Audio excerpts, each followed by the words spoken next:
Welcome back to the Johnny Smith Guitar Method book. Hopefully you made it through the 6th chords on the previous lesson. So today we're on page 68 and we're going to do the root position inversions of the major 6th chord. So hopefully you've practiced the basic form structures of those chords. So you got to have those down first before you move forward. Okay, and we're going to start today with, like we always do, with the C6 chord. I should point this down a little bit farther. With the C6 shape. Okay, so we're starting off here.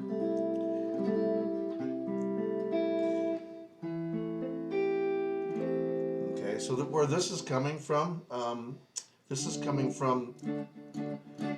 well, they call this one here shape 2. So I guess you could, maybe it comes from this form here. But this inversion is kind of the same too, because here's your C.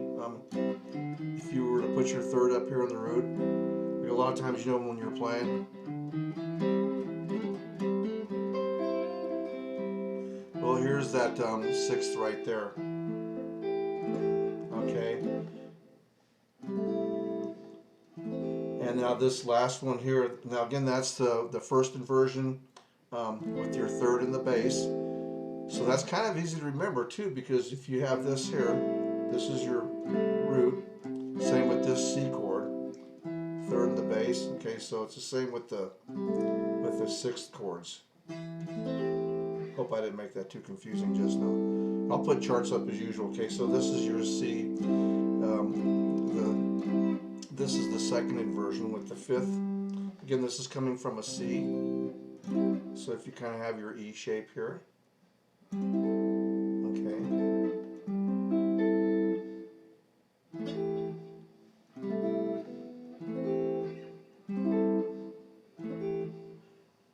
And again, like all the other chord progressions we've done before, it's like at first it might be kind of confusing, but after a while you'll see how they cycle through, and then it gets a little bit easier.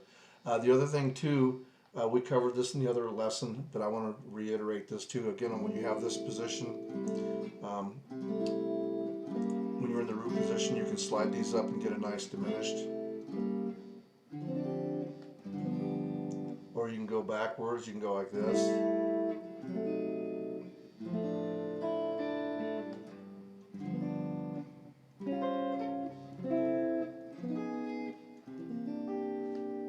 Okay, so that's really fun to do.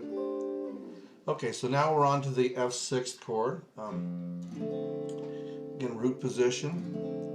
And this is shape 1. And again, you're familiar with this now from having done the other chords. Okay, so we have this. Now this one here is where it gets kind of cool. So, okay.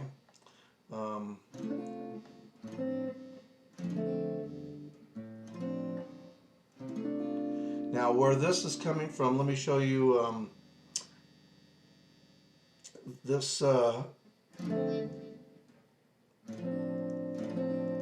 this one up here with the 5th. Okay, this is just your root position, and we're just putting the 5th up here. Okay, this one here is a little bit different, but part of the reason why I showed you that movement a few minutes ago, look at how cool this is. So when you're on this shape here with the third in your root, we can do that same thing. See that? How nice that is? Or you can slide this back. See, so then you could have, say, something like this.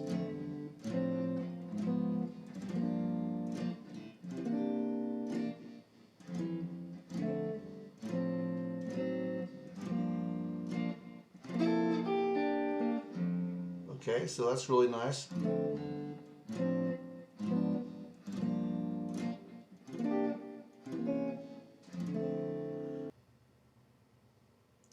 So the other thing that's kind of cool too is if you have a song that's kind of, or you have a little bit of time, you can always do something like this.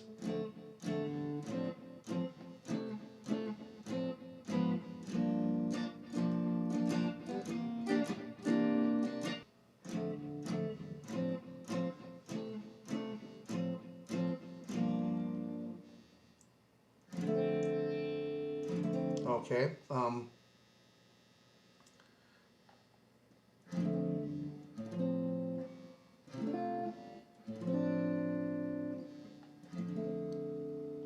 Now we're going on to the B flat 6. Now this one's a little bit different too. A little bit more to remember on this one. This has kind of a different shape. This one here, where this is coming from, is coming from that second shape we did with the third and the root. It's coming from this right here. But you know, now we're putting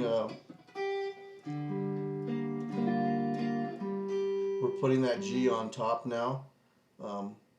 So we have this.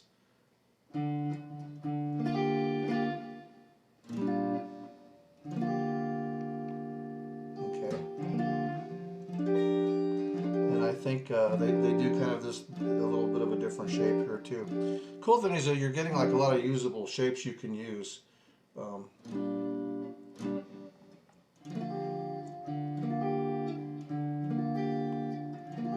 my guitar is really... I just did a fret job on this recently. I think it still needs a little bit of adjusting.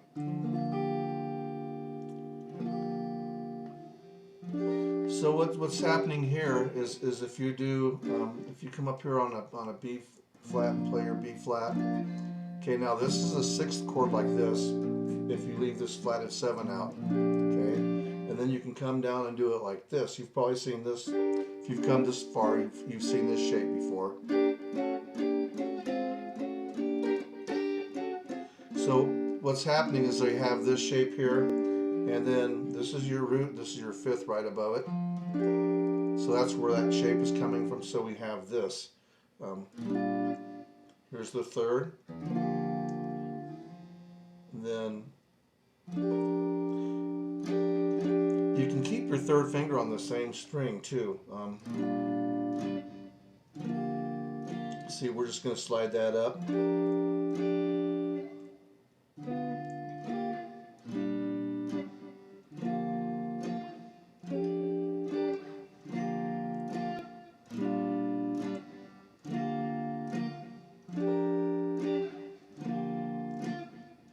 There you go. You tell it's been a long time since I've done these too. I've practiced them like the last few days, but again, that's what's so cool about this. Just keep it part of your routine. They come back to you pretty quick. You'll never forget them once you know them, though.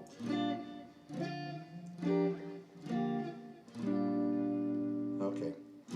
And now we're going to go on to the E flat. So here we're going to be this shape here. And I really hope, you know, you probably really should have this book if you're following along with this. I will put some more chord charts up, but it's really helpful if you have this book just to keep you. It's a great book. Okay, so here we have the E flat 6.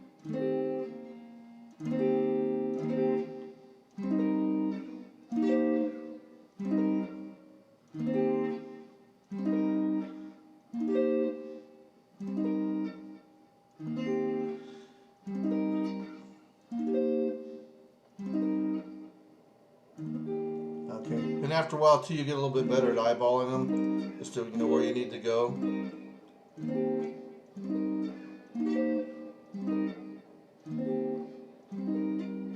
Okay, and then we're going to go on to the A flat 6. And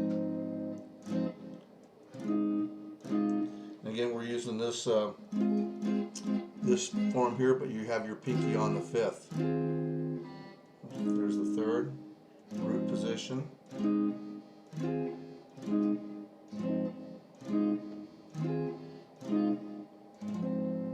Okay, now we're on to the 1, 2, 3, 4. Going to the D flat.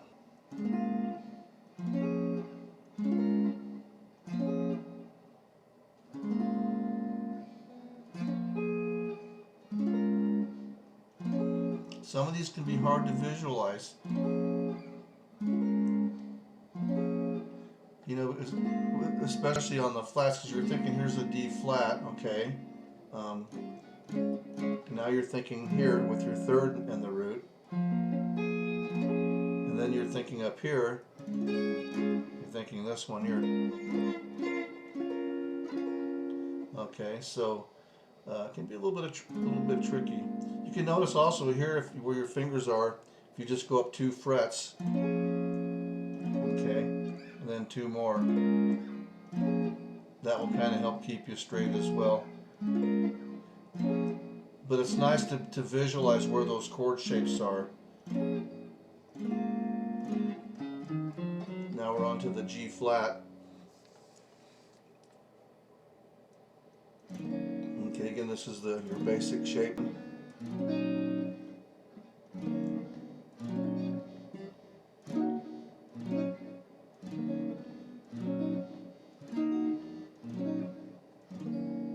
Okay.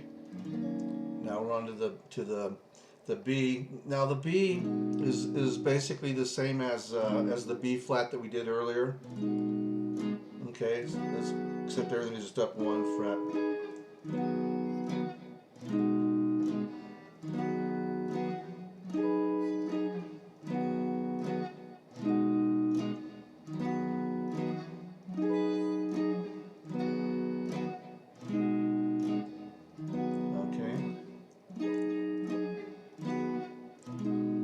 Okay, we'll continue on. I sure hope this isn't too boring, but it's great to know this stuff. It really is. So, like I said, once you go through this and you just get it locked into your head, it's like when you get it locked in. I shouldn't say that. Once you know this and you have it locked in, like I said, you'll never forget it. So.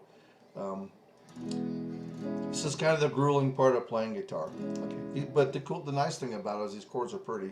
I like the sound of the 6th chords. On to the E. It's a lot easier when you're not doing flats.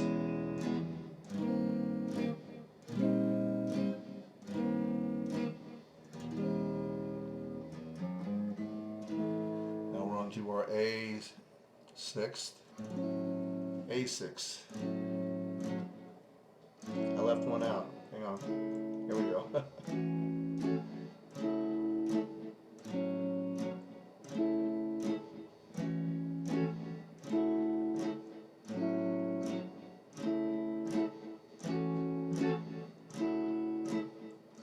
All right. Okay. Now, almost getting there. Now we're on to the D.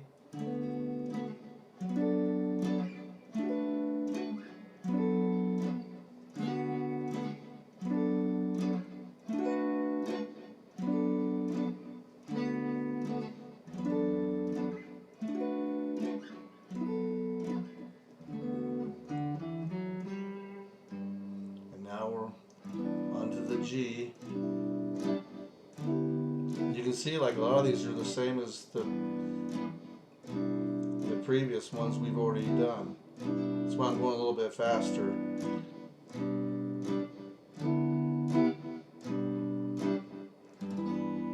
All right, okay, so then that completes the inversions, and then I'll play a couple of these examples at the end of that too. There's like about 4 of them, looks like. So the first one that they have down here, this is on page 70 in my book, is the G6. So they've got this going. This is nice.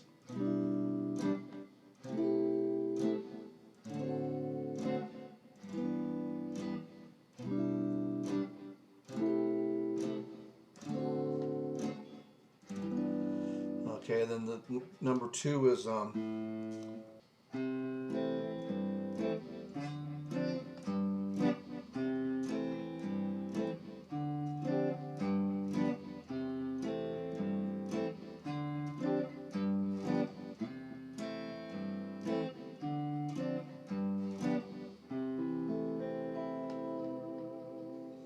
okay, and then there's an example in A flat. So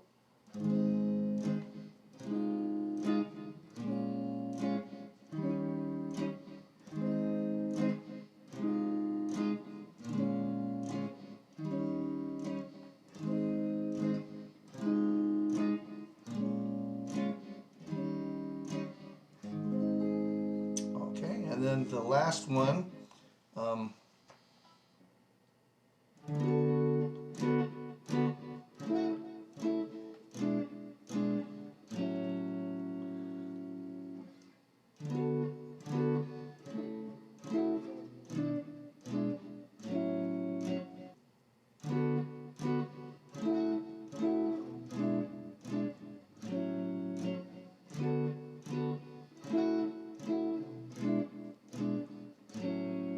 so that's a nice one.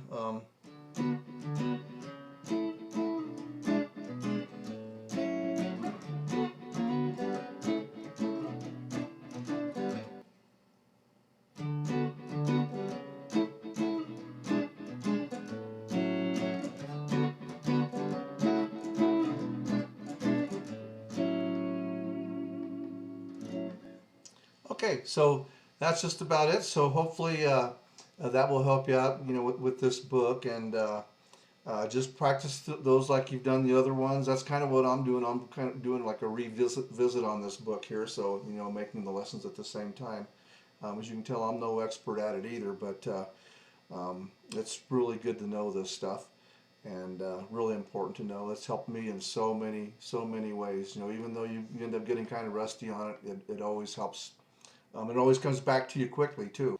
So thank you so much for watching. I appreciate it. Please subscribe to my channel. I'm going to keep making some videos. Looks like the next one's going to be the alterations of the major 6 chords. So those are going to be kind of fun, showing the flat fives and all that. So anyways, I sure appreciate it. Folks, have a great day. Thank you so much. Bye-bye.